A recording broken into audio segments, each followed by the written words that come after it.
नमस्कार, मैं कमल राठौर साहिल गजानन माधव मुक्ति बोध की नगरी श्योपुर मध्य प्रदेश से आप सभी लोगों का स्वागत करता हूं, अभिनंदन करता हूं। आज आप सभी लोगों के समक्ष कुछ हास्य की फुलझड़ियां रखने का प्रयास करता हूं। जैसा कि आप सभी लोग जानते हैं, भारत में योगा का कितना क्रेज है, मगर कुछ बिरले प्राणी ऐसे होते हैं जो योगा को शाम को भी करते हैं, जैसे कि मेरी धर्मपत्नी। तो उसी पे चंद पंक्तियां आप सभी लोगों के समक्ष रख रहा हूं कि मेरी पत्नी के खर्राटों से मैं सो नहीं पाता हूं।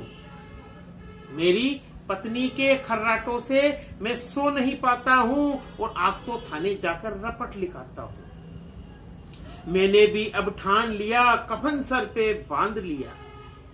मैंने भी अब ठान लिया, कफन सर पे बांध लिया। अपने दर्द का बिगुल थानेदार को सुनाता हूँ। अपने दर्द का बिगुल थानेदार को सुनाता हूँ और एक ही सांस में सारा दुखड़ा सुना दिया। एक ही सांस में थानेदार को सारा दुखड़ा सुना दिया। वो कुर्सी से उठा और थाने से मुझको भगा दिया। वो कुर्सी से उठा और थाने से मुझको भगा दिया। तो ये थी एक खर्राटे से प्रताड़ित पति की याचना।